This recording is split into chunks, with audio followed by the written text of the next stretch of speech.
There is a moment, somewhere between the verdict being read and the transport van pulling away from the courthouse, where everything that was theoretical becomes real. The appeals, the headlines, the social media debates, the fundraising campaigns, the protests outside the courthouse, the arguments about jury composition and self-defense law and racial disparity in sentencing. All of that continues to exist in the outside world, exactly where it has been living for the past 14 months. But Karmelo Anthony is no longer in the outside world. On June 10, 2026, the morning after a Collin County jury sentenced him to 35 years for the murder of Austin Metcalf, Karmelo Anthony was transferred out of local custody and into the Texas Department of Criminal Justice. He is 19 years old, and the question that thousands of people have been asking in the days since that transfer is not about the appeal, not about the Batson challenge, not about the voir dire transcript sitting in the 5th District Court of Appeals. The question is much more immediate than any of that. What is actually happening to him right now? What does the first chapter of a 35-year sentence look like for a teenager who, 2 months ago, was still being classified as a minor in terms of sentencing exposure? What does the Texas prison intake system actually do to a person in the days after they arrive? This is True Crime Vault. We cover real cases with the depth they deserve. We are going to walk through exactly what Karmelo Anthony has entered, how the Texas state prison intake process works, what his daily reality looks like right now, and what the path forward actually contains, legally, logistically, and humanly. Before we get into it, please subscribe to True Crime Vault right now and hit that notification bell. Every week we go deeper into the cases that matter, and we follow them long after the verdict. Hit that like button too. It keeps this community going, and it helps more people find investigations like this one. Now, let us start by being precise about something, because a lot of the conversation happening online about Karmelo Anthony's prison situation is built on assumptions that do not match how the Texas correctional system actually operates.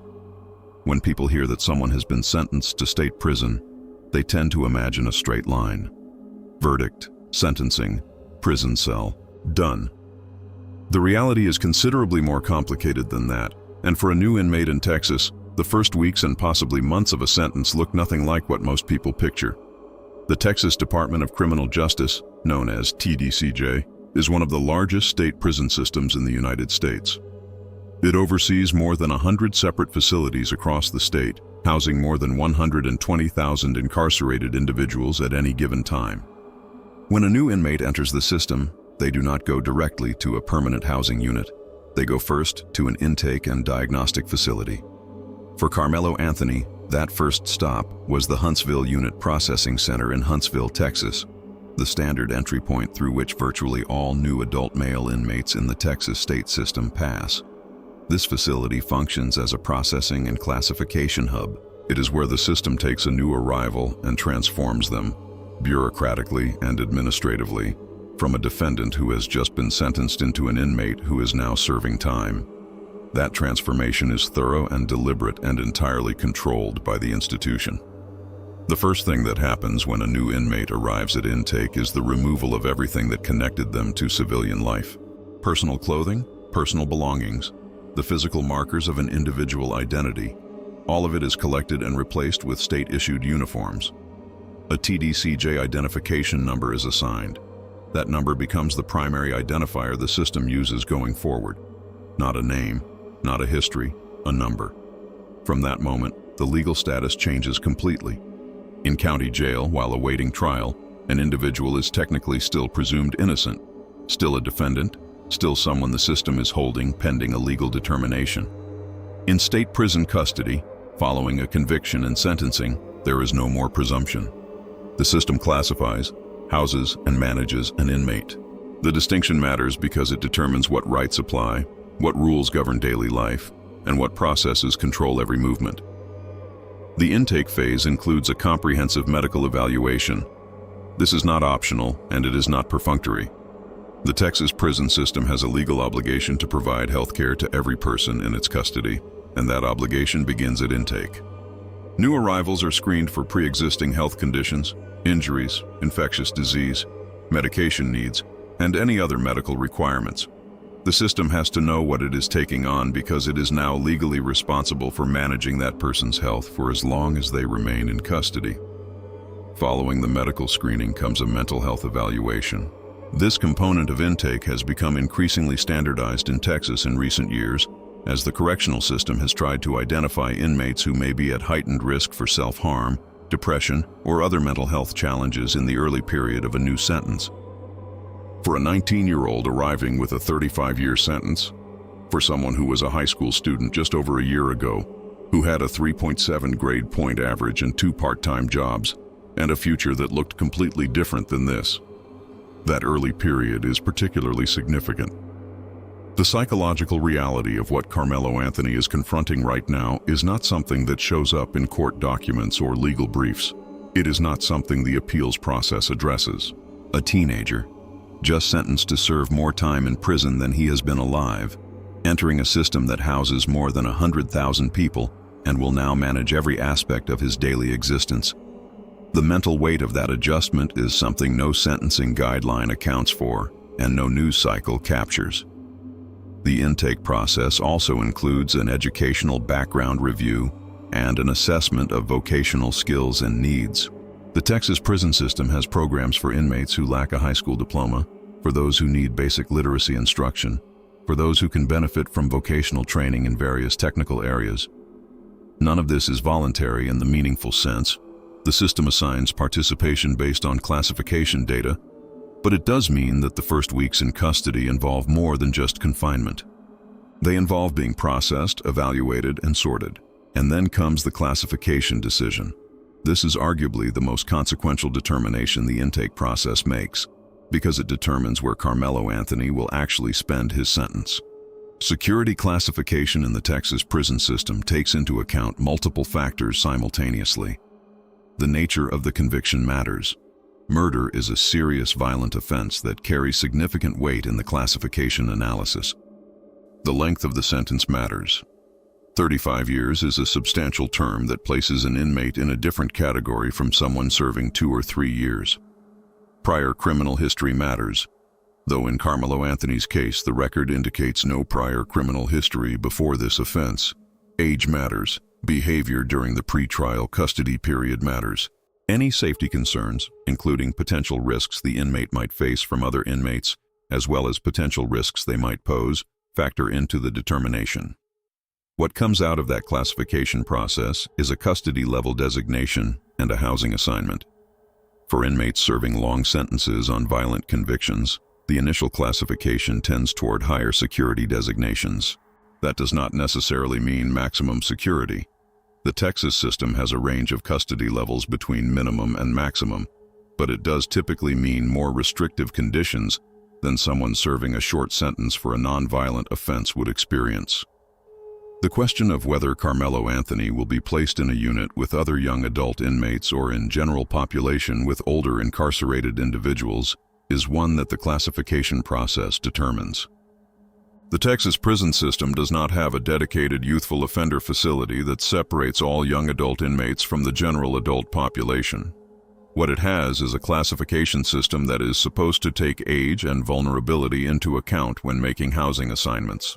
Whether that system delivers on that intention in practice is a question that criminal justice researchers and advocacy organizations have raised consistently about not just Texas, but state prison systems across the country.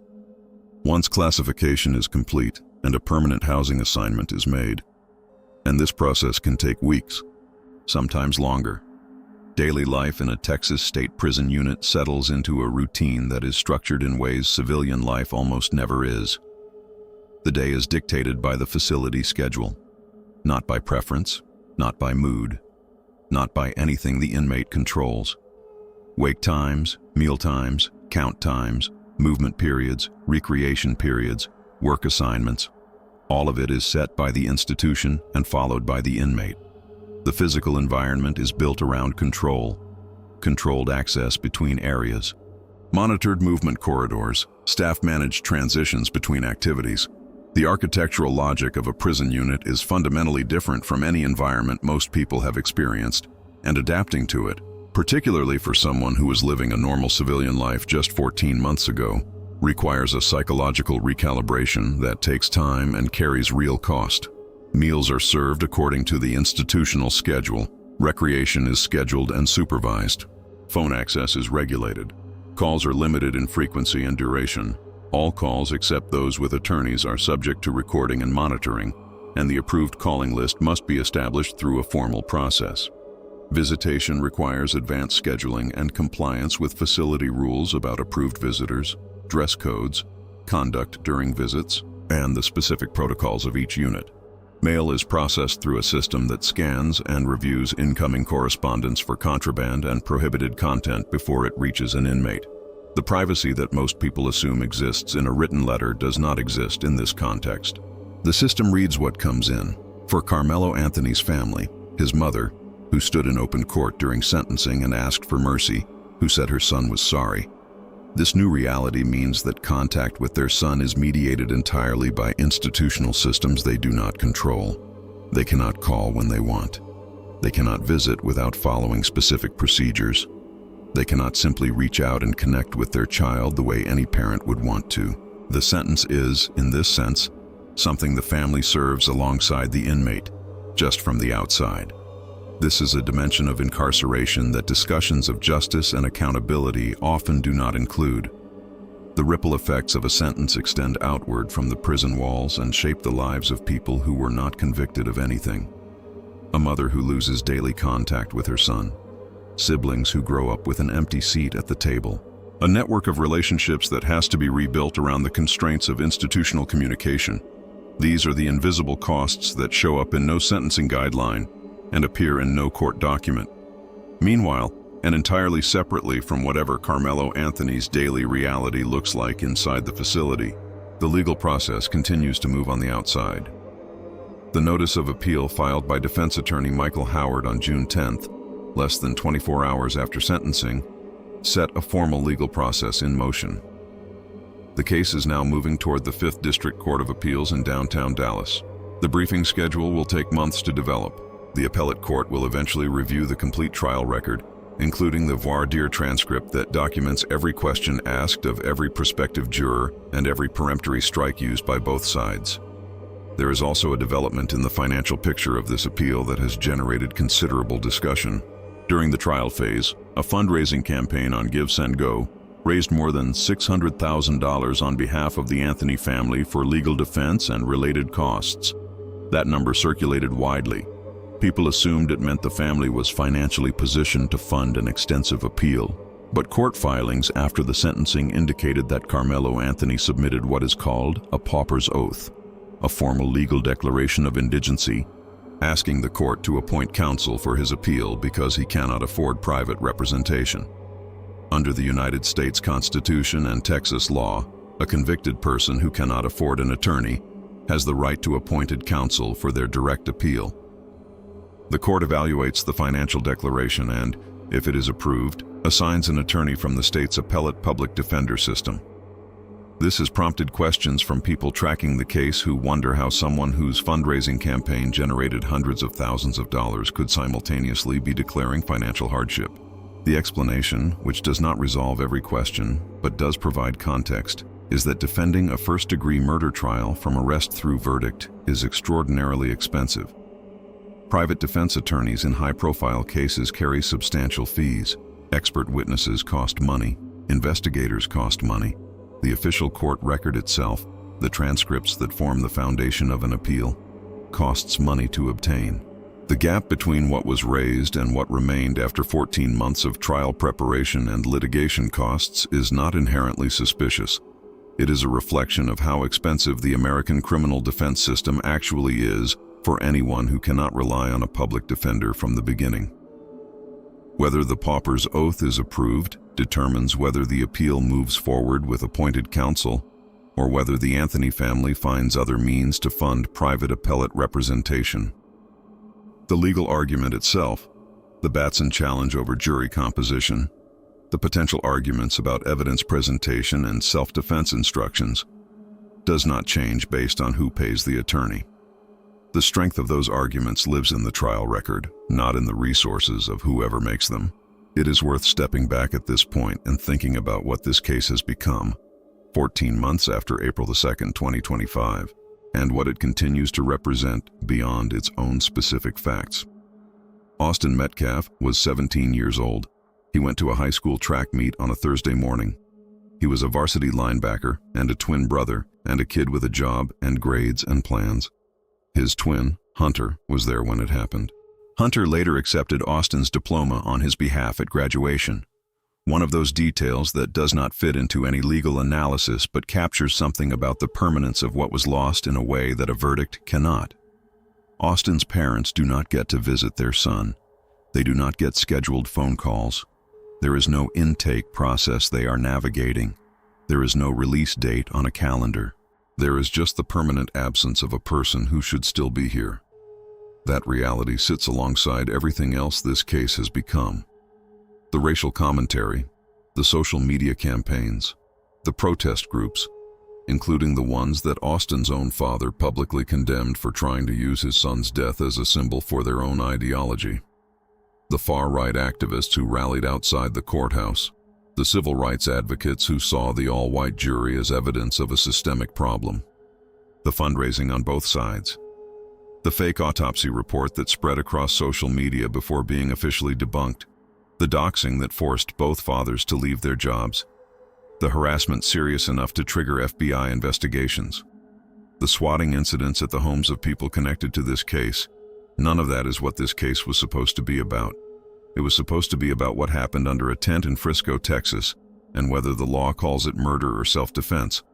The American legal system eventually delivered an answer to that question after 14 months and a 3-hour jury deliberation. Guilty. 35 years. And now those 35 years have begun.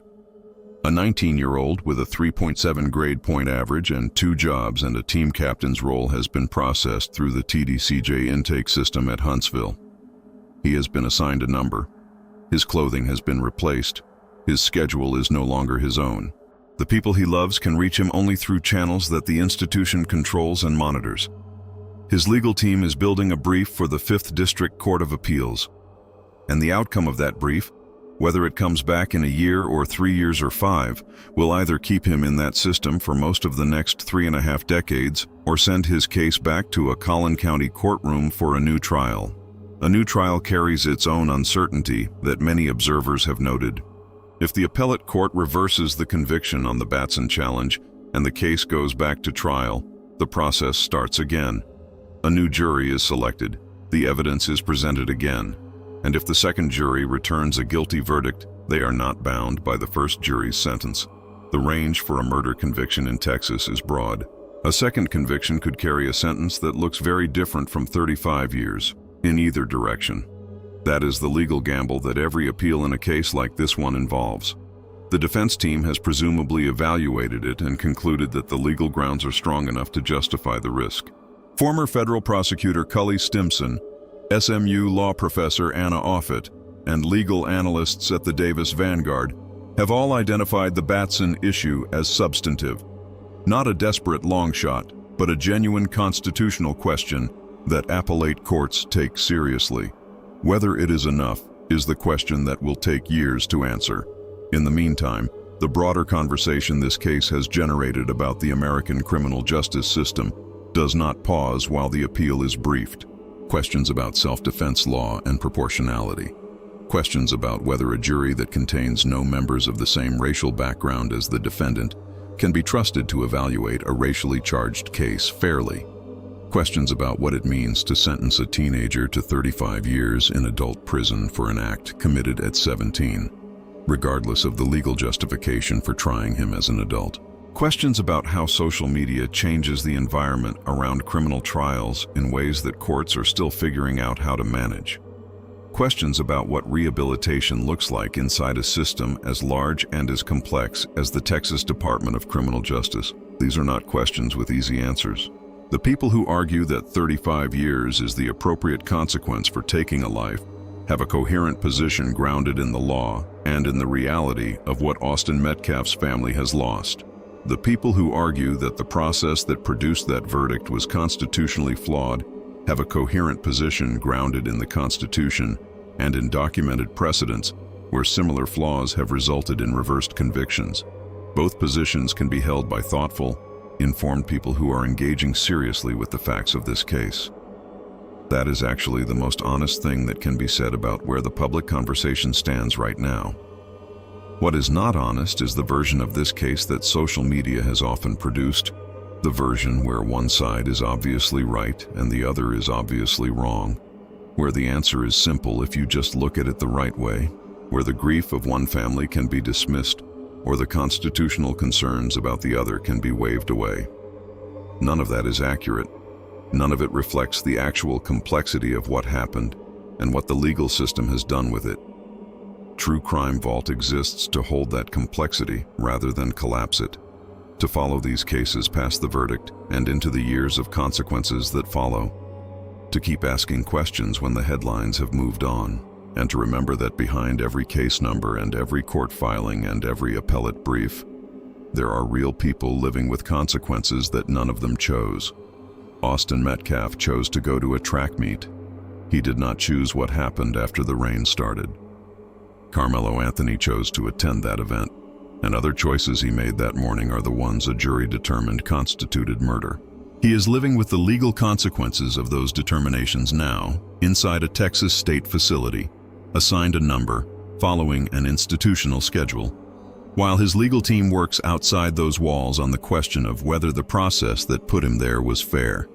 His family is learning to navigate institutional phone systems and visitation rules and the particular grief of loving someone who is not gone, but is not reachable in the way they used to be.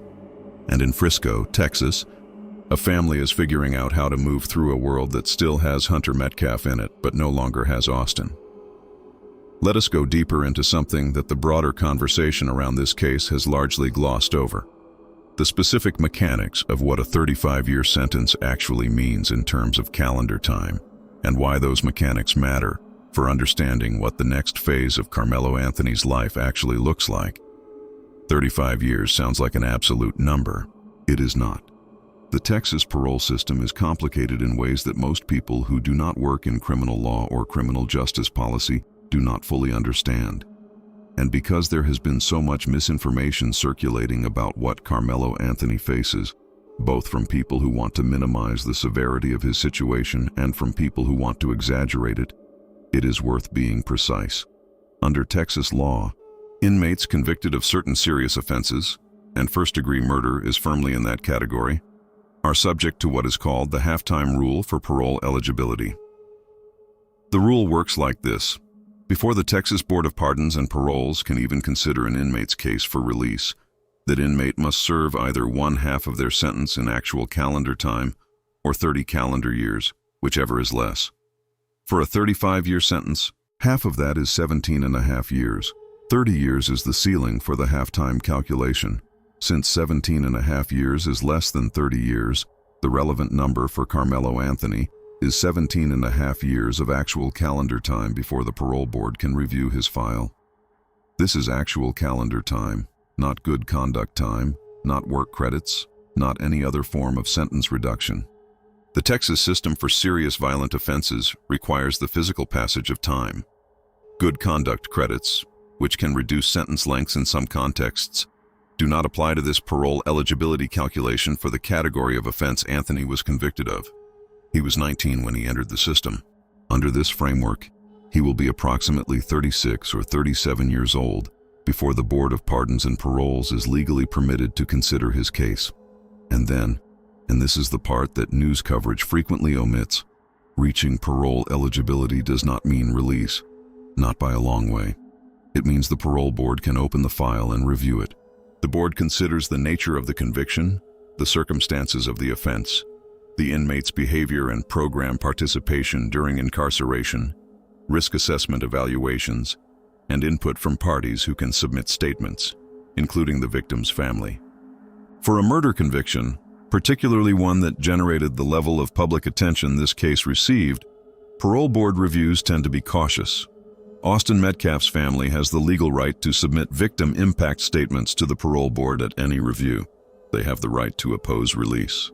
The board takes those statements seriously, and in high-profile violent cases, Early parole grants are not common even when inmates have maintained clean disciplinary records. If parole is denied at the first review, the case goes back into the queue for another review cycle. The wait between reviews can be years. An inmate who is denied parole at first eligibility does not automatically get another shot the following month. The system places them back into the process and the timeline extends, all of which means that the realistic picture of Karmelo Anthony's sentence, absent a successful appeal, is not 17.5 years to freedom. It is 17.5 years to the first conversation the parole board is permitted to have about the possibility of freedom, with no guarantee of any particular outcome from that conversation. The appeal changes this calculus entirely if it succeeds. A reversal on the Batson challenge would void the conviction and send the case back to trial. A new trial would reset every clock. But as legal observers have noted, statistically, the majority of criminal convictions are affirmed on appeal. The Batson argument is real and substantive, but it is not a guarantee of reversal. The 5th District Court of Appeals will conduct its own analysis of the voir dire record and make its own determination about whether the prosecution's race-neutral explanation survives scrutiny. That determination could go either way. It is also worth noting something about the pauper's oath situation that has generated confusion online. Some people have read the filing as evidence that something improper happened with the fundraising money. That reading misunderstands how criminal defense financing works in practice. The trial phase of this case lasted, from arrest to verdict, approximately 14 months. During that time, Karmelo Anthony was represented by private defense counsel, Michael Howard and his team, who were presumably paid at private defense rates. Expert witnesses were retained, investigators were employed. The official court record, which forms the basis of the appeal and which must be obtained from the court reporter who transcribed every session, is a significant expense. Legal filings carry fees. Administrative costs accumulate. There is nothing in the public record to suggest that the fundraising money was improperly used. The pauper's oath reflects the financial position after trial costs, not the position before them. Criminal defense is expensive in ways that are genuinely shocking to people who have never needed it.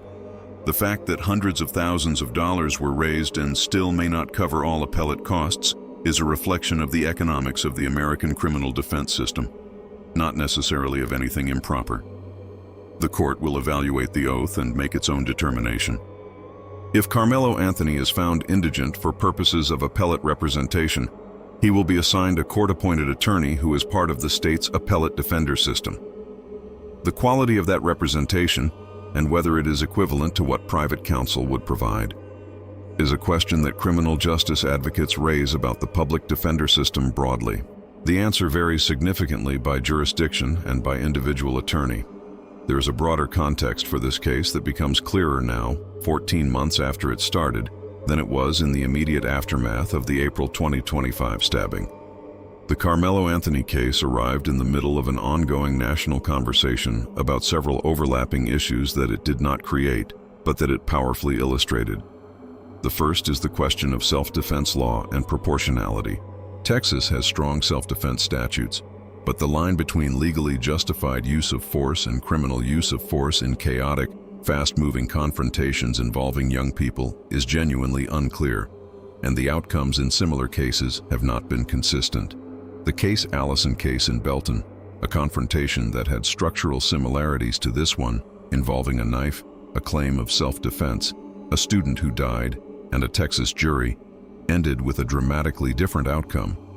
The reasons for that difference are multiple, and some of them are legally meaningful. But the disparity in results has fueled a legitimate conversation about whether the system applies its standards consistently. The second is the question of jury composition and the Batson framework. The prohibition against racial discrimination in jury selection has been on the books since 1986.